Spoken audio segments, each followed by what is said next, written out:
Welcome to second part of module 5. In this part we will discuss about supply chain restructuring.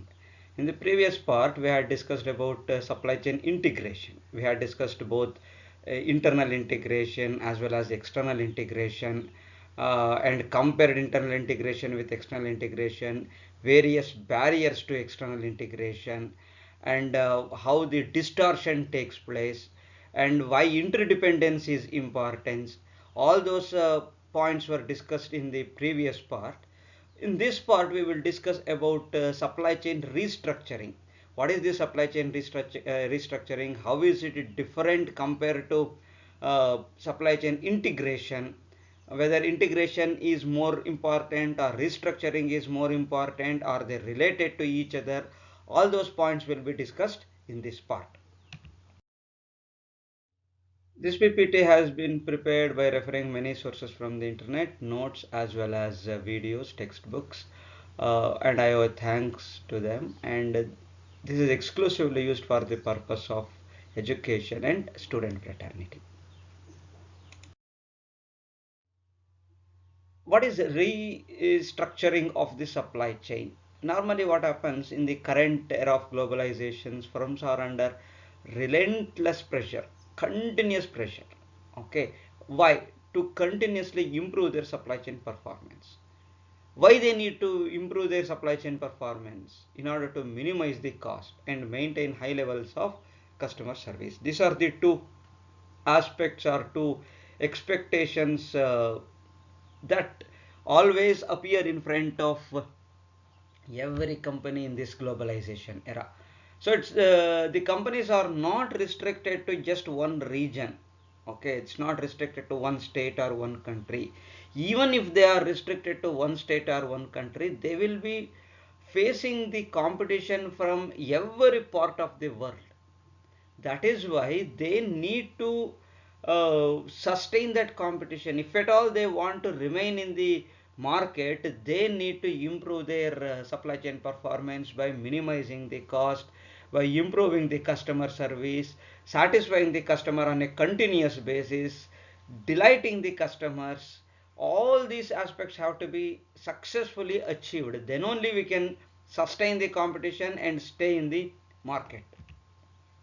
The last few years, leading firms have realized that initiatives involving supply chain integration and supply chain optimization are not enough for ensuring above average business performance. See here, it has been observed that whatever the topics that we discussed in the previous part, like supply chain integration, supply chain optimization, they are not sufficient in the present context. They are required. That doesn't say that they are not necessary, but they are not enough in this pressure, under when the companies are working under pressure in this globalization era. Simple integration or optimization is not sufficient. They are not enough. Okay, suppose if you want to improve the business performance, what is that required then? These initiatives are necessary for the very survival of the firm, but do not ensure above average performance. Look at this, they are not sufficient for above average performance. If we do not perform above average, then we will be lost out in the market, we will be lost out in the competition, and within few years we will be wiped out of the market. If we do not want that to happen, we need to think something else. What is that something else? That is nothing but supply chain restructuring. Supply chain integration and related best practices have received adequate attention in the industry. Unlike other initiatives, supply chain restructuring focuses on questioning the existing processes and the architecture of a chain. That is the difference between supply chain restructuring and supply chain integration. Supply chain integration, they have got enough attention, they have got adequate attention, people have achieved that, but they have seen that even after achieving the integration and optimization, the performance still remains just around average. The companies will not fall down, companies will not die, but their performance will not rise above average. Whereas this supply chain restructuring, it focuses on the very existing processes. What is that you are doing now? And when you are doing whatever you are doing now, if it is not sufficient to take you above average, why are you continuing? It asks critically, it questions the existing processes critically, and the entire architecture of the chain itself is critically questioned. It is doubted. Why it is so? If it is really good, why you are not able to perform above average? There must be something wrong in the entire chain itself. There must be something wrong in the process itself. That's why you are not able to perform above the average. That is what supply chain restructuring says. It essentially involves supply chain innovation involving the product redesign, process redesign, network design restructure, and value offering to the customer. Everything is redesigned, including the product, process, network, and thereby ensuring that value that is given to the customer is on a high level. So this is very important. So customer service should improve, cost should reduce.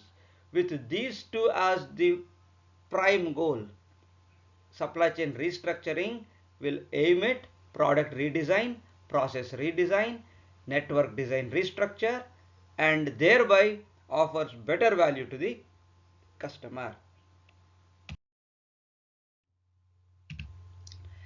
In this supply chain restructuring, first we shall understand what is supply chain mapping. Before a firm sets out to restructure its supply chain, it has to find a method to successfully capture and evaluate the existing supply chain processes. That is very important. Read what is that you have been doing till date.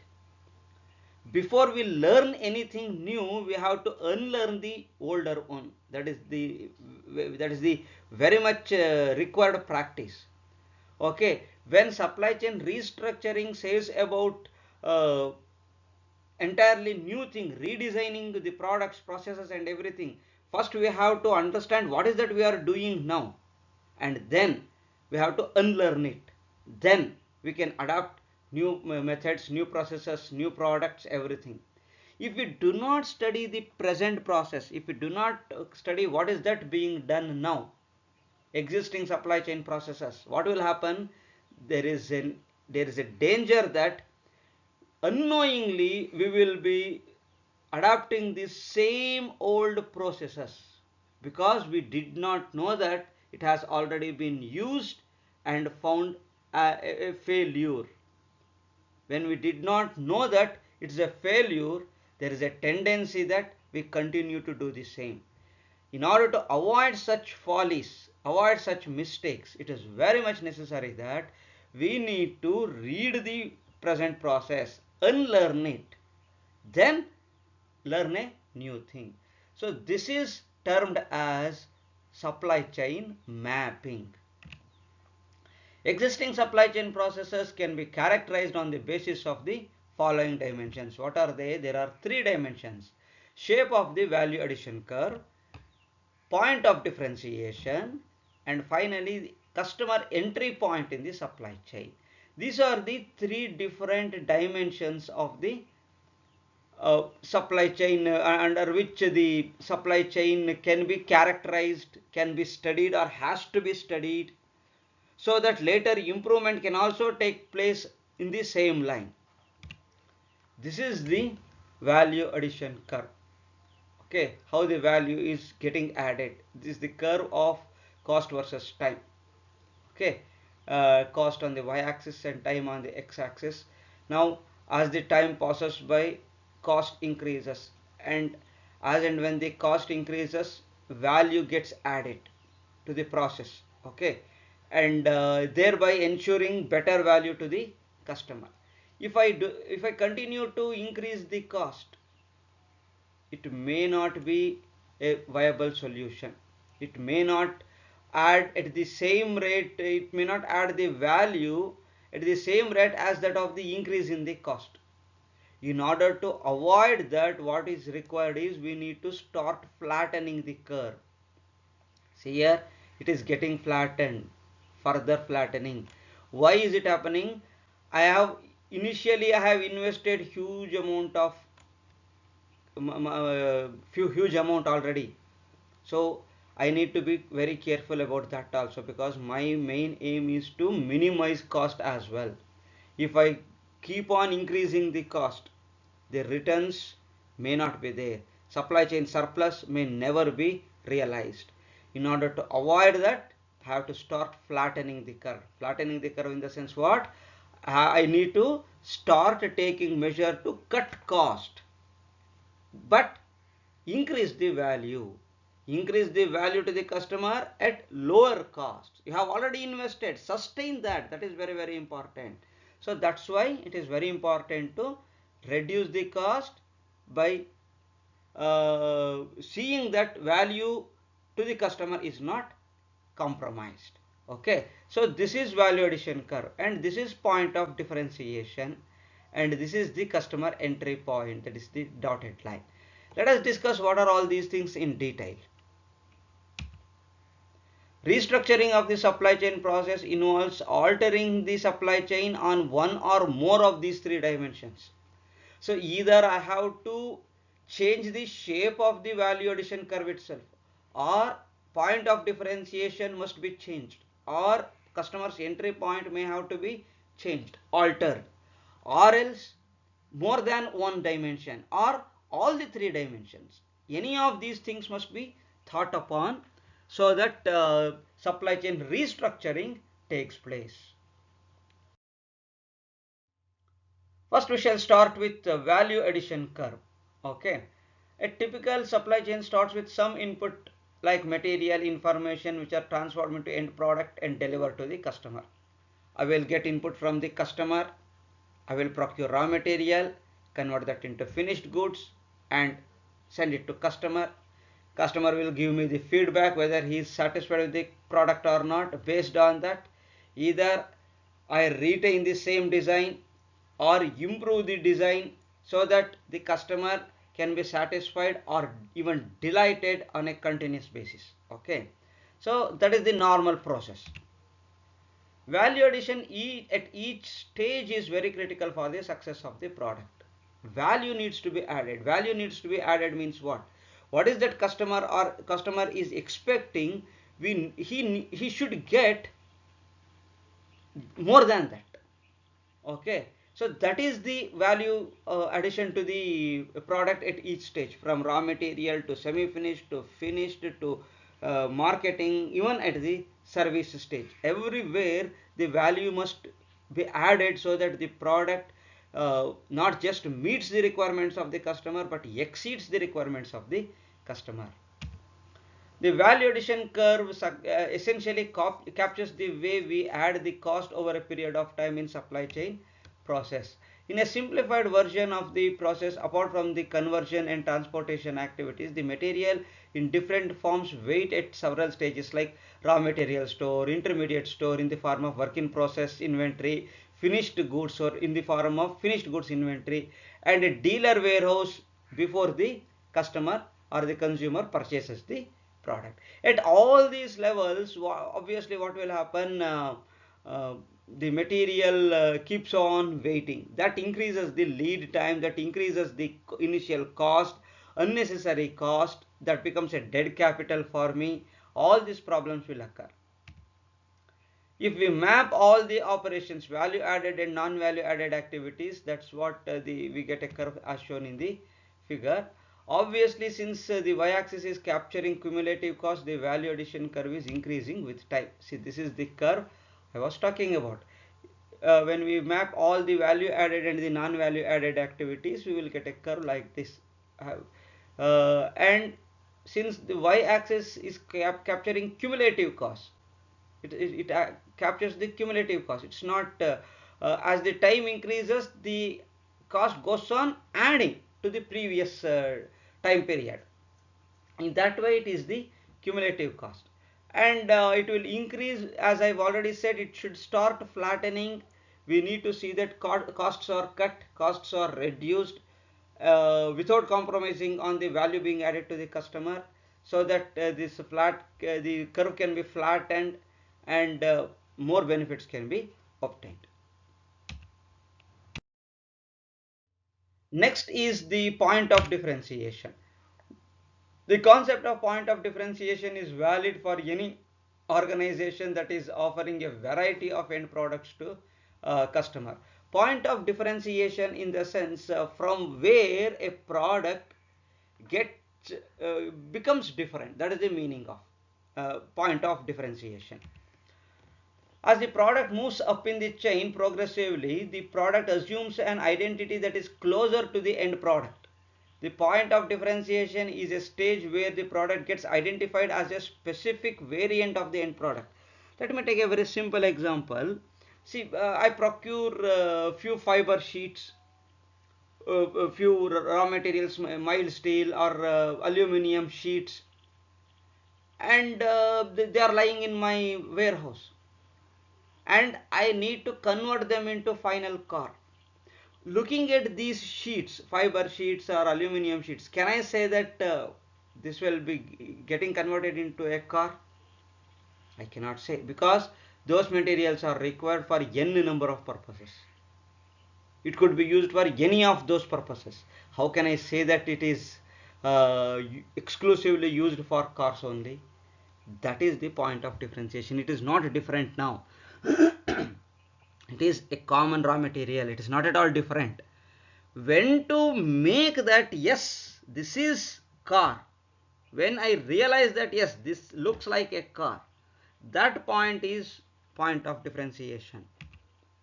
For example, for a toothpaste company, see, offering a variety of sizes, packing is the point of differentiation. Toothpaste will be produced in bulk. When I look at the toothpaste stored in a drum, can I say that this is a 50-gram toothpaste, this is a 100-gram toothpaste? Can I say like that? Looking at the dosa batter, can I say that whether the dosa batter is used for masala dosa or sada dosa or set dosa? I cannot say. When is the point of differentiation for toothpaste? When it gets actually packed into specific size, 50 grams, 100 grams, 200 grams. Then I can say that this is a toothpaste pack of 50 grams, unless or otherwise it is packed. Can I say that? Looking at the paste? No. Looking at the batter, can I say that whether it is masala dosa or sada dosa or set dosa or whatever it is? Very difficult. When it gets into shape, yes, looking at that shape, I can very clearly say this is sada dosa or masala dosa or set dosa. That is the point of differentiation, from where I can very clearly say that resembles the final shape of the product. Similarly, a garment company, I take the cloth in big sheets or big thorns. Okay, when it gets differentiated, when do I say that whether it is a shirt or a trouser or a skirt or a blouse? When do I say that? Only when it is cut into that particular shape, right? So that is the point of differentiation in a garment company. Then for an automobile company, looking at the materials, I cannot say that. When it gets into shape, when the final car is prepared and then painting takes place, cars will be differentiated based on the paint. Green colored car, blue colored car, white colored car, and some of the variants are based on the shape also. Shape of the bonnet, shape of the rear side, shape of the roof, shape of the doors, even that will also differentiate. So most of the cars will be differentiated based on the paint. All Maruti 800 looks the same, unless or otherwise it is painted. If painting is not done, there is no difference in any of those Maruti 800 cars. Once I start painting it with the respective colors, maybe blue or green or red or white or cream or black or whatever it is, then I can say that this is a black colored car, black colored Maruti 800, red colored Maruti 800. So that is the point of differentiation. In reality, firms may have multiple points of differentiation. That's what I was just talking about that. A car may be differentiated based on the model. It could be Maruti Ritz, Maruti 800, Maruti Alto, or it could be WagonR. Based on the shape also I can say. But unless or otherwise, looking at the chassis, it's very difficult to say to which particular model does that belong. But when I turn the chassis and cover it with the required shape of the car, then I can say that yes, this is a WagonR model, this is a ST model or a K10 model or a Brezza model or whatever it is. Okay, so that is what the differentiation. Even in garment also, the texture itself could be different. I can choose a material of the garment. It could be polyester or terylene or cotton. It could be anything. There itself point of differentiation may occur. Then the color, another point of differentiation. The design, texture, another point of differentiation. Then the design, another point of differentiation. So one garment may have multiple points of differentiation as well. Before the point of differentiation, one has to forecast the aggregate level. How much toothpaste, for example. See, before it gets packed, I have to say how much tons of toothpaste is required. How many kgs of toothpaste is required. So that is before point of differentiation. After point of differentiation, I do not say that how many kgs of toothpaste. What do you say? What is the point of differentiation there? That is at the variant level. How many units of 50 grams toothpaste? How many units of 100 grams toothpaste? How many units of 200 grams toothpaste? My the way of interpreting that changes. Okay, so before point of aggregation, point of differentiation, it is aggregation model. Later it is the variant level. Differentiation will occur at the variant level. In case of car also, I will say at the aggregate level how many cars per month. 2000 cars per month, 5000 cars per month, that's all. That is at the aggregate level. When it comes to variant level, 1000 cars of 800, 200 cars of K10, 300 cars of Brezza, 400 cars of WagonR. Like that, I will be specifically telling about the variant type. Again coming to WagonR, VXI how many models, LXI how many models, ZXI how many models, like that I keep on changing that. So that's what before the point of differentiation we have to forecast at the aggregate level, just like how many cars, how many tons of toothpaste, like that.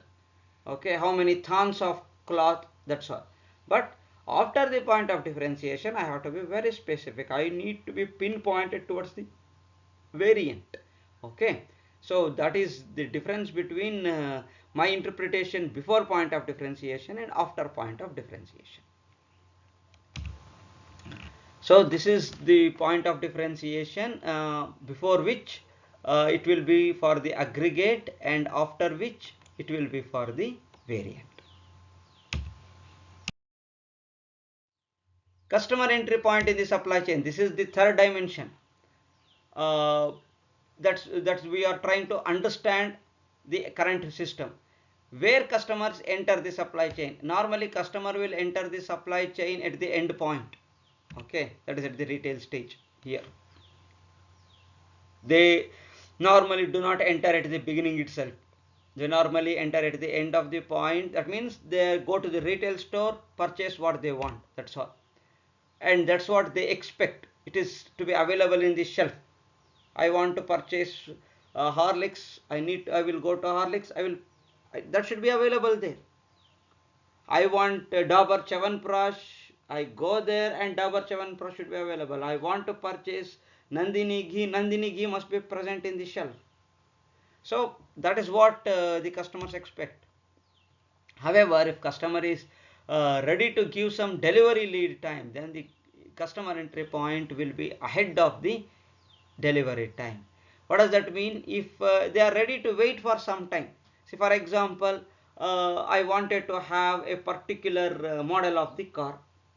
I go to showroom, it's not available there. I wanted a particular color, I wanted a particular feature in the car, that is not available.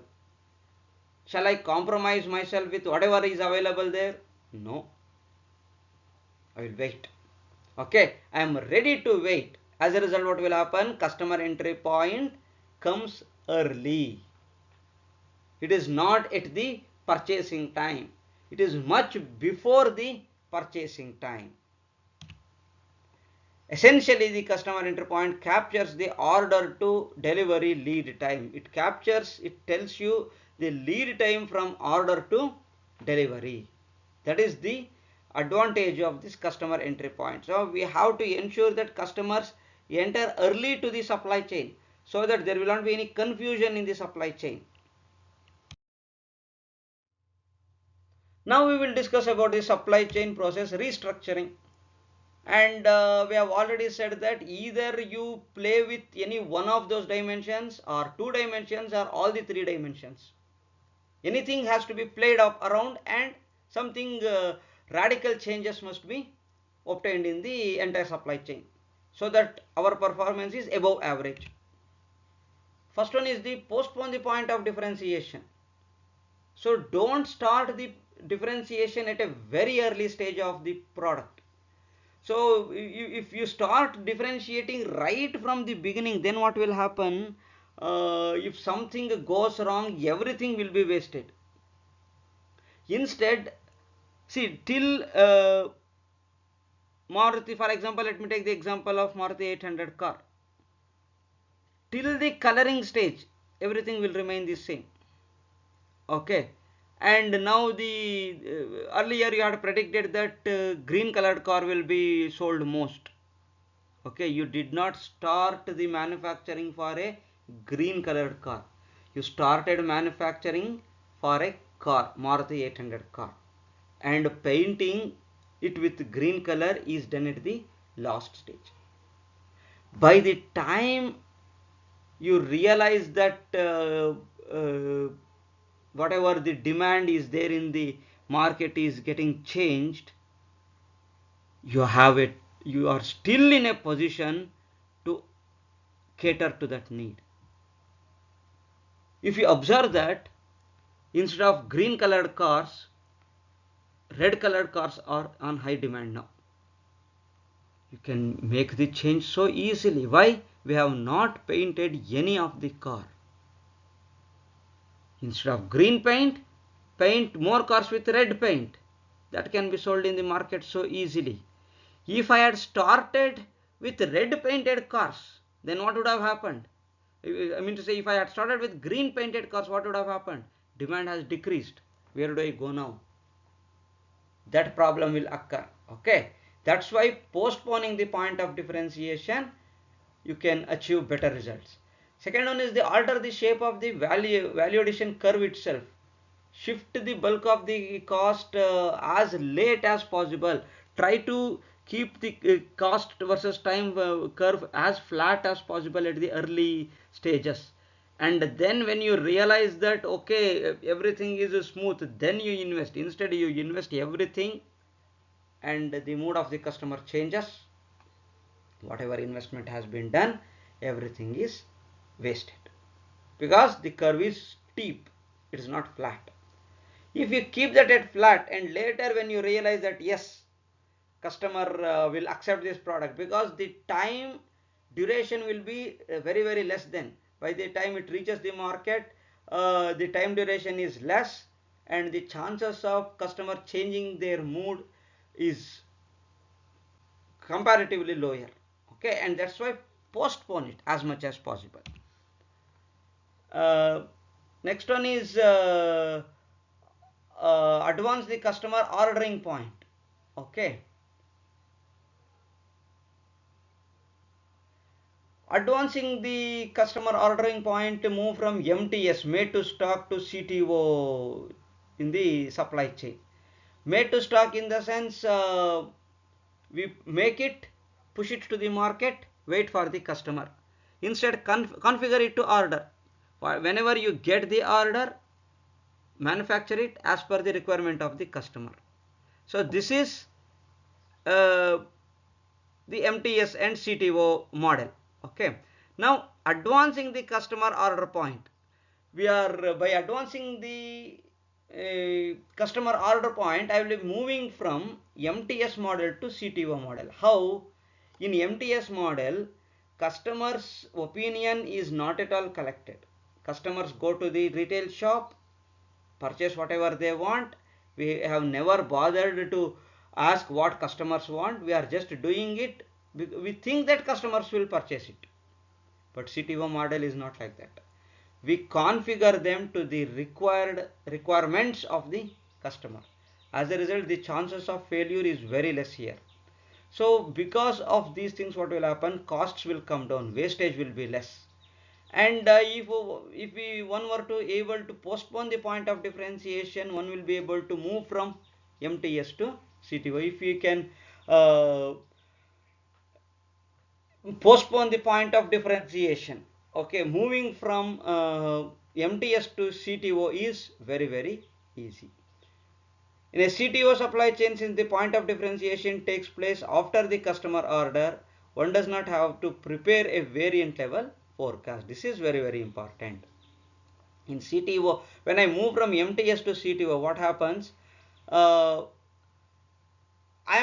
need not have to forecast the variant level, because variant level is being prepared as per the requirement of the customer.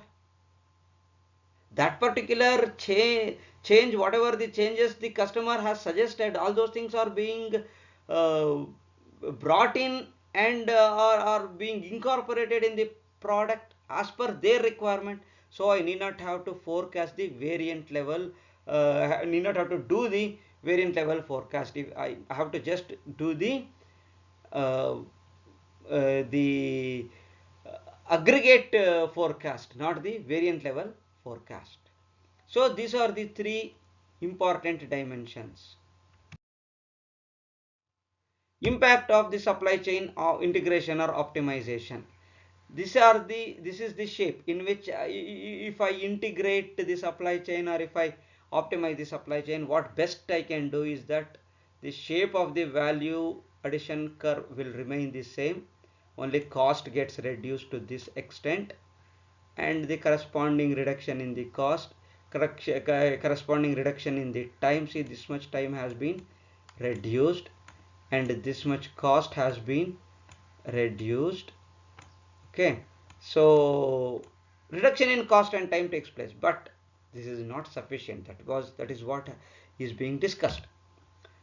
Supply chain integration and supply chain optimization focus on lowering the value addition curve.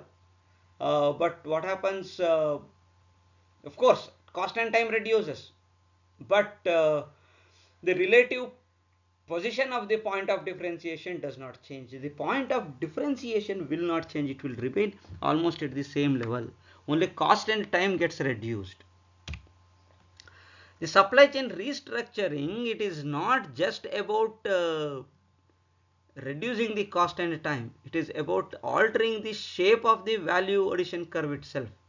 How the shape of the value addition curve takes place when I do the restructuring, that we will discuss further. First one is the postponing the point of differentiation. Let us discuss that in detail. Okay, we have observed that supply chain integration and supply chain optimization are not sufficient. Even we discussed in the previous slide that they just bring in the reduction in the time and the cost. It is sufficient to stay in the market, survival. It is for our survival, but it is not for our improvement. We have to decide whether it is sufficient for us to survive or it is required for us to improve. Okay, so if we want to survive, just survive, follow integration optimization, that is sufficient. If that is not sufficient, think of restructuring. Okay, So postpone the point of differentiation.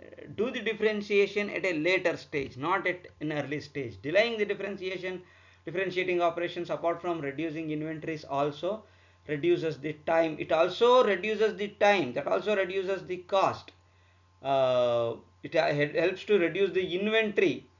In addition to these things, it also helps to improve the customer service, reduce the product obsolescence in the sense uh,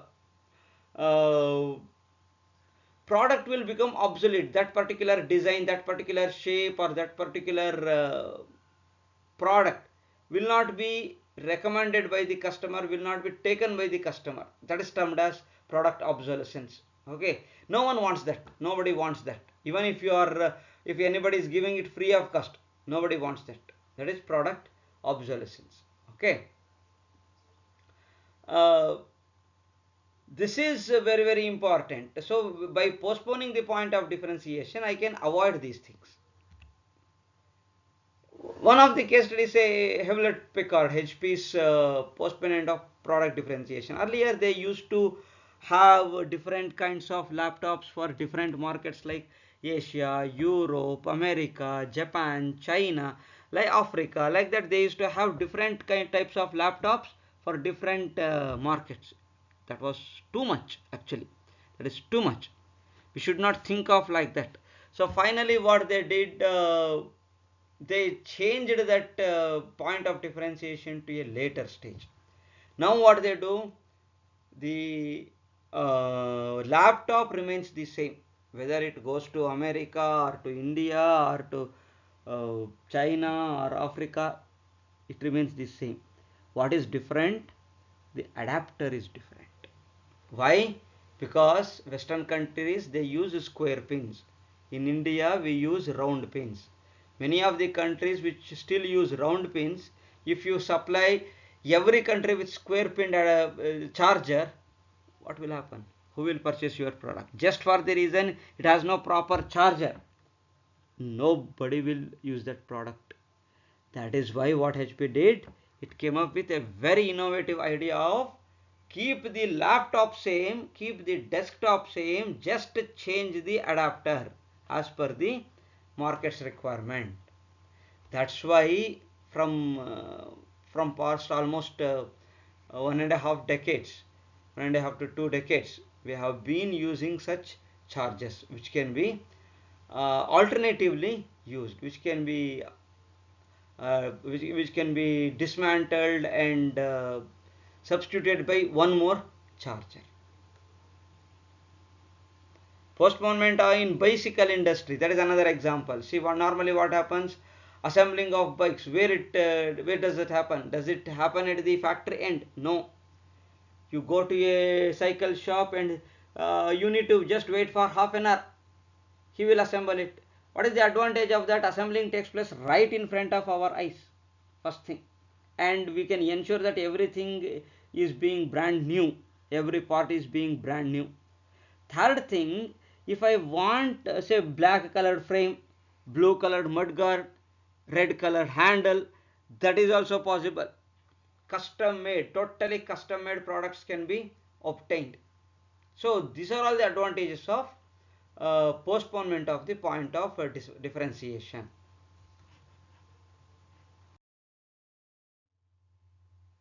Let us discuss one more case study from Asian Paints. Okay, how they managed the postponement of differentiation and achieved success. Earlier, Asian Paints used to have various colors at the factory level itself. Okay, and that was it was observed that due to that particular methodology what they had adopted, doing the color change at the factory level, uh, it was observed that the lead time was almost 2 weeks to 1 month.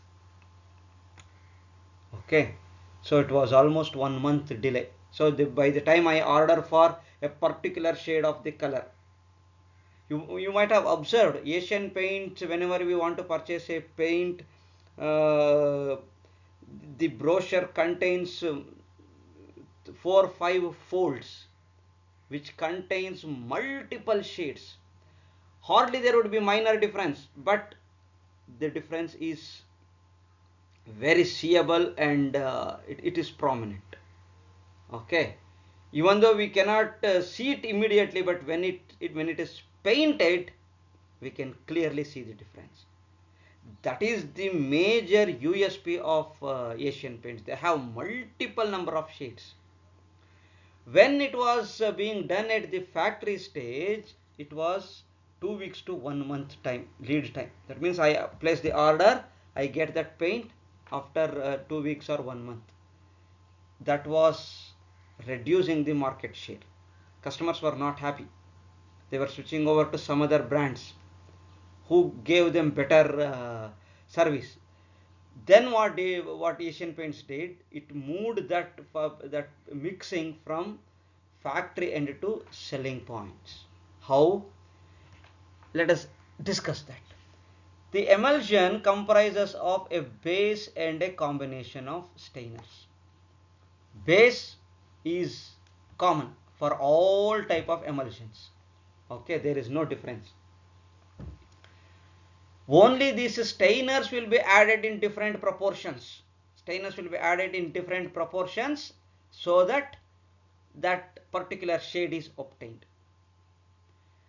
After shifting it to selling point, what happened? I go and select a particular shade. The owner will ask me to wait for say 1 day, or if I order it in the morning, he will ask me to come and collect that in the evening, few hours, or maximum 2 days. So earlier I was waiting for 1 month. Now I am being made to wait for just 1 day or 2 days, or even sometimes few hours. How? Because the mixing takes place at the selling point, not at the factory. That is nothing but postponement of the point of differentiation. Earlier they used to start differentiating the product right at the beginning itself, and from then preparing the particular shaded paint emulsion, and then packing it in different containers, and then sending it to selling points. Now what they do, send the base in big tins. Instead of in small drums, send the paint in big tins. Then what you do, ask the selling point person to do the mixing as per the requirement of the customer, pack it and hand it over to the customer. This is what helped the Asian Paints to get back its market. Okay, so this is one beautiful case study that helps or makes us understand how postponing the point of differentiation can help in achieving a better market. Problems with implementing the postponement strategy. There are many problems associated with implementing the postponement strategy. High levels of product customization. See, it's more likely to be advantageous only in the case of say high level of product customization. Only product customization is very much necessary, high level. There only this postponement strategy will be successful, or else it's of not necessary. When you do not have any variety, then what is the use of such a postponement strategy? Everything can be obtained. Another example I can quote you is ice cream parlor. See, I can get a vanilla ice cream, I can get a strawberry ice cream, I can get butterscotch ice cream. That is also possible. If I want a combination of butterscotch, vanilla, chocolate, and few fruit salads, few fruit pieces into that, can I get that readily? No. That is what the ice cream parlors do. They will ask you to select an item from the brochure, and when I select an item, they will ask you to tell the combination. Some of them want vanilla, strawberry, and mango combination. Some of the customers want vanilla, chocolate, and strawberry. Depends on their taste. I cannot contradict that. So that is why they will ask us to wait for a few minutes, say 20 minutes, 30 minutes. Prepare it as per our requirement. We get that. We are also happy. Why? I got the combination what I wanted, which is not available outside. in packed ice cream cups? Can I get such kind of mixing? Is it possible? No. That's why we prefer to go to ice cream parlors. So that is another way in which I can uh, postpone or postpone the point of differentiation and achieve. So that is high level of customization again, because uh, each customer want different taste of ice cream. When I have such a high level of product customization, postponement strategy will be successful. Existence of modularity in product design. Modularity in the sense, I can dismantle and I can assemble by changing the shape and the position. That is modularity. Even in software engineering we come across this modularity. That means you can divide the entire program into small fragments and go on fitting one part into some other program to get the same result. So that is modularity. High uncertainty in demand. When the demand is not certain, then this is advantageous. Long transport lead time. When the lead time is very long, then postponement is a good strategy.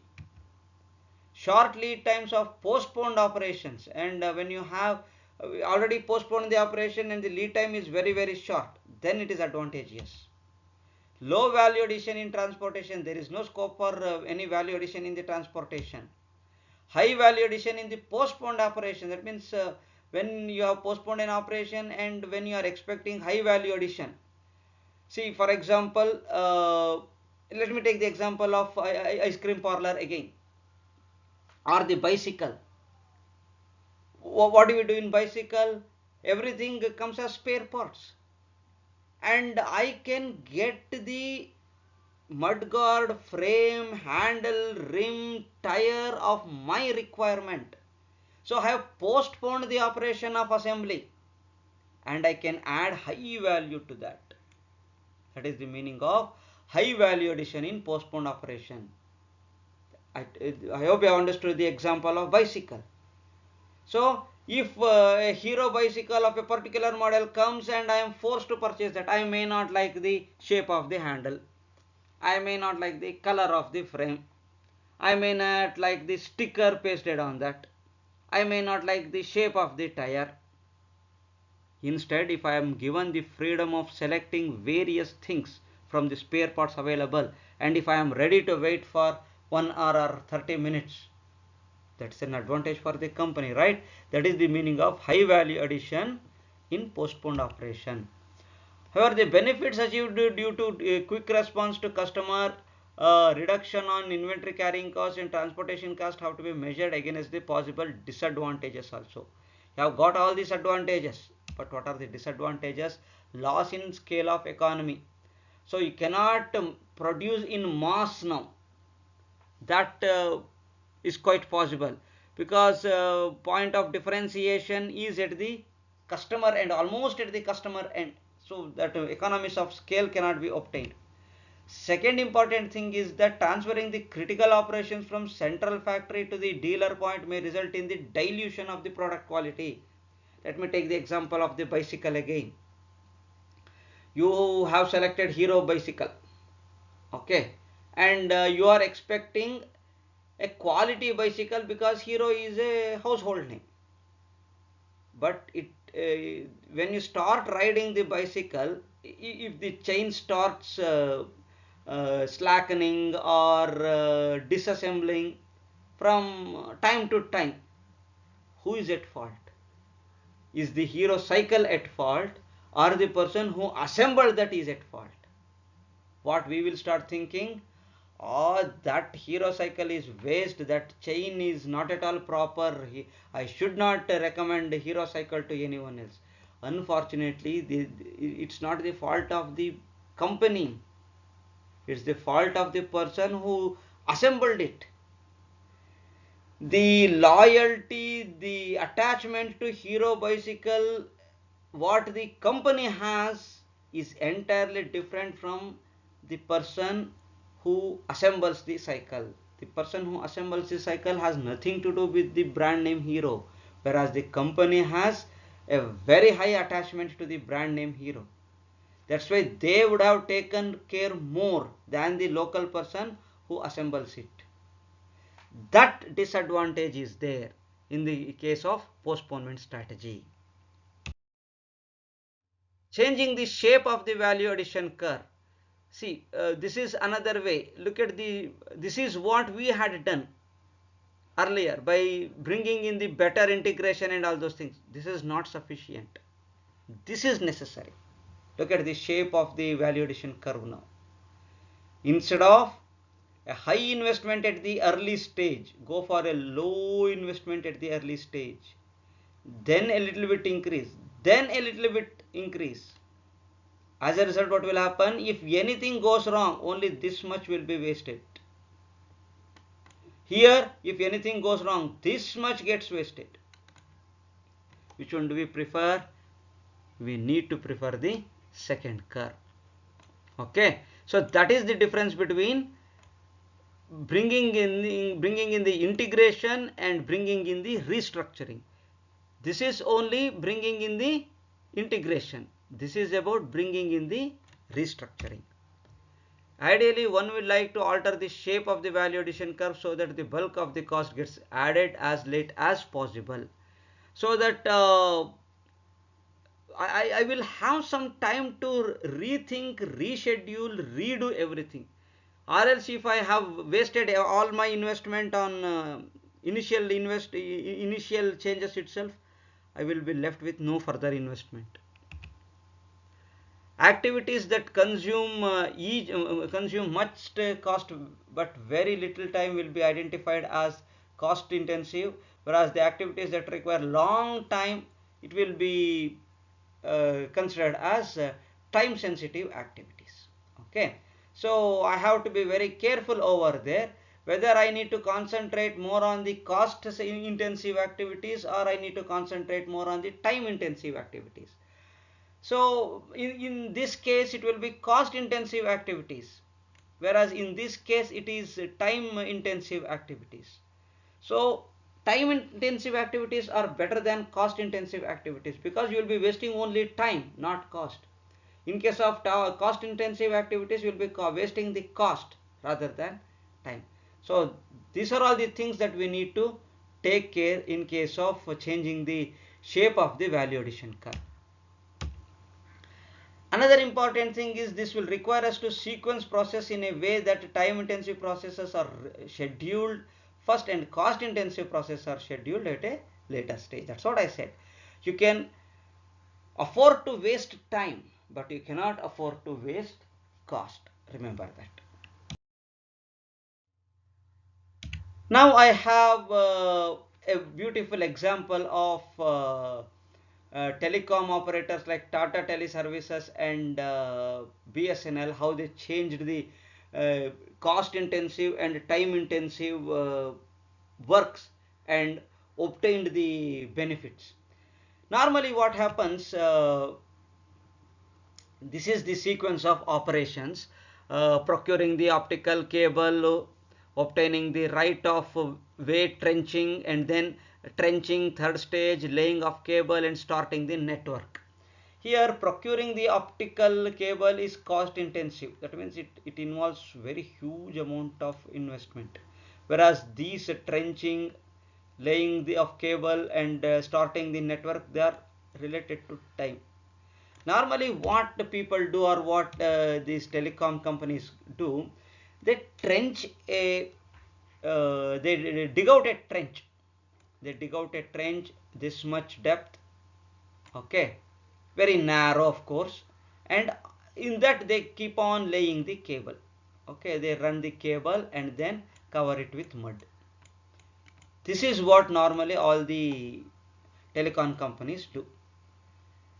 What Reliance did, uh, trenching and all those things, if it cannot take up early because it has not yet purchased the cable. Without purchasing the cable, if I dig the trench, then what will happen? By the time cable arrives, the trench, due to weathering effect like rain, air and other things, the trench may get closed. Again, I may have to dig out the trench.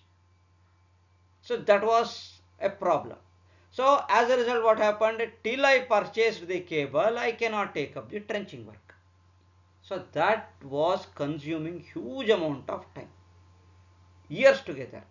Later, what Reliance Infocom did during its Geo optic fiber cable laying time, instead of laying the cable directly, they went for a conduit.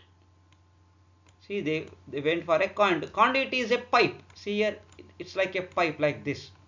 Okay, so they dug out trench and laid this conduit. Okay, conduit is a pipe, and inside the conduit later they dug out trench and laid this conduit into that and covered it with mud.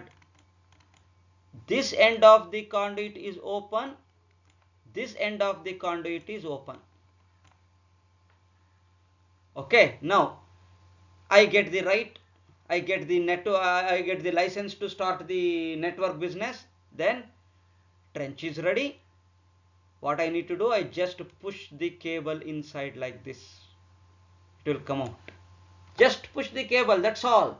Keep on pushing the cable, and once you push the cable, it will come out very easily, and within the time frame of say 1 week, the entire area was ready with the cable, and the network was raised, and the network is available to the customers.